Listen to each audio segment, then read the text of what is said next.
here's the definition of gangstar girl. A noun, positive woman living by her own rules, pursuing her passions, accomplishing goals, becoming the change she wants to see in the world. Now, since that definition comes straight from the blog gangstargirl.com, and the woman who wrote it is sitting right here, we think it's probably the right time to introduce her. Stareen Rhett Rock was an entertainment news journalist, and using gangstargirl.com, she still is. She's just not working for anybody anymore. Plus, with a new book out called Bloggers Can't Be Trusted, she's really doing things her own way. Stareen Rhett Rock, welcome to BK Live. And thank you. Thank you. Thanks for having me. Okay, so can you please tell us what is and why did you start gangstargirl.com? Sure. So at the time that I started Gangstar Girl, I was working at a hip hop magazine, and it was little kind hip-hop of magazine, a big hip-hop magazine? a big one. Hip-hop I'm not going to magazine. drop the name, but it was Give a an big impressive one. resume. Thank you. Everybody. Thank you. So yeah, and so it was. It sounded cool on paper, but like it was frustrating working there just because I wasn't really able to get my voice out. And so I started my site because it was a way for me to kind of muse about artists and culture that in a way that I wanted to. And so that's how it began. And then the name Gangstar is kind of a nod to 90s hip hop, golden era hip hop. And that's where you have it. And I'm a girl, so of course, you know, it was from a female perspective, which And is now often missing. now from a blog to a novel, which is what was behind that move.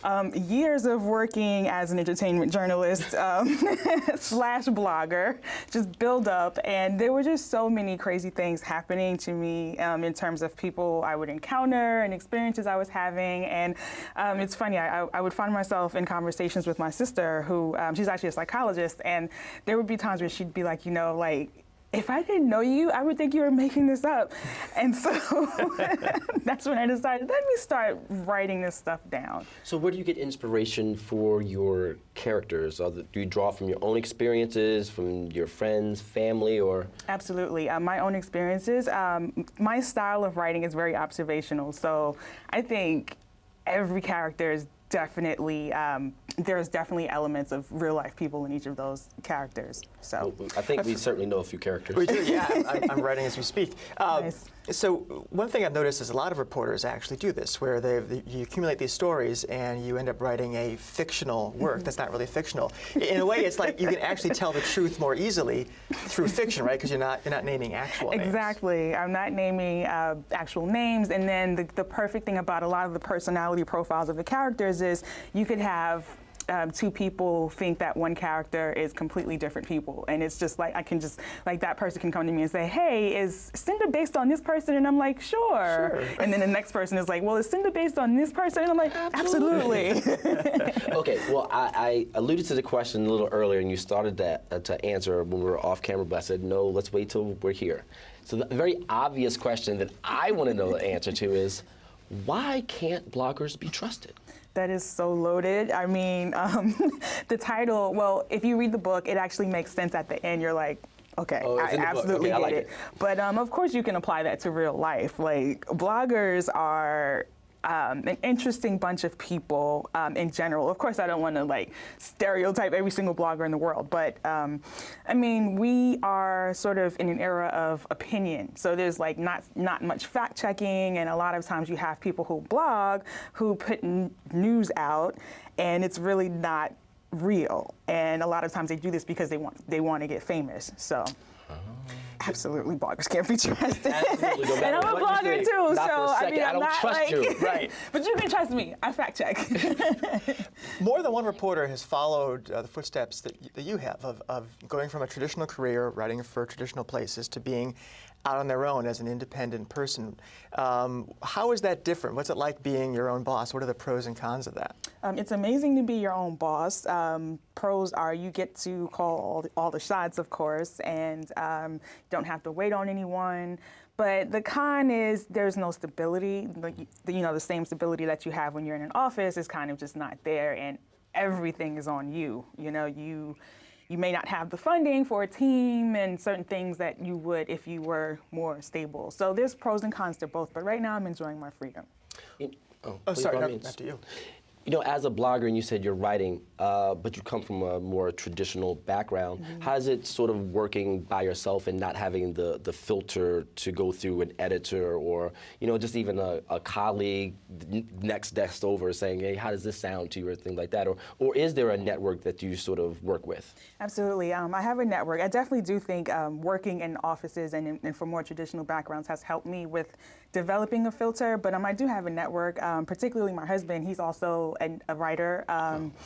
He's worked at magazines, and so yeah, that's awesome. You chose well. You chose well. Thank you. So yeah, he's definitely the first person I'll bounce ideas off of, and he's pretty rational and reasonable. So. What kind of ideas have you been bouncing off from recently? What's ahead for you after the novel? You know, there's definitely another novel in the works. I don't know where I'm going to go with it, but is it about being on a TV show with two handsome gentlemen? I see that could work, maybe. Maybe there's a lot of potential there. No, but two of my main characters. Well, in general, the novel's been getting really good feedback, and two of my main characters. There's not even two. There's a few really colorful characters in the book, but I'm going to start with the two mains. And there's some colorful characters. There's definitely another story with these two, so I'm probably going to start with that, and then at some point maybe there'll be another spinoff. Well, who is the book for? It's anyone who wants to read it, honestly, but my demographic is really, I call this book, a book agent that I'm friends with that's been very helpful calls this book Black Girl Glam Lit. So I would say it's geared toward mostly women between ages of 18 and, I'll go ahead and say, I'll throw out 38. I didn't want to be cliche and say 35, but yeah, because it's very fun. It's about a quirky woman. She happens to be Black, but her struggles aren't stereotypical. She has very first world problems, but funny first world problems that I think people would enjoy. So, what advice would you give to someone who maybe is where you were a couple years ago? You know, who wants to launch themselves into a career change like this? Any tips? Just do it. I mean, it's not going to be easy. Absolutely not. It takes a lot of planning. I mean, if you're a trust fund baby, then that's great. But if you're not, you know, definitely take steps that you would need to save a certain amount of money or figure out some type of job you can get on the side that won't take up too much of your time, that might pay the bills, that will still allow you to kind of jump into what you want to do. It takes a lot of planning and definitely support. Have a support system in place. You know, just running a blog and how did you find time to write the book, you know? I wrote that book. It took me, so it's a quick summer read, but it actually took me like 5 years to write the book. It was hard. I kept putting it down because I was having to work and to make money. But what helped me out was when I developed a system where I would start writing, I would dedicate 15 minutes a day to writing the book. And it sounds like a little bit, but it really does add up. And that was actually a helpful system for me, and it helped me finish the book. And sometimes 15 minutes would turn into hours. You just got to dedicate yourself to exactly. those 15 minutes. Well, our time is about up. We have like 15 seconds left. How can people find you? Yes. Online? Just want to make sure we put that up one more time. You can find me at gangstargirl.com or gangstargirl on Twitter and Instagram, gangstar, GANGSTARR, like the group, girl, GIRL, and Bloggers Can't Be Trusted is on Amazon.com. All right, Bloggers Can't Be Trusted. I'm going to have to remember that. Yes, definitely.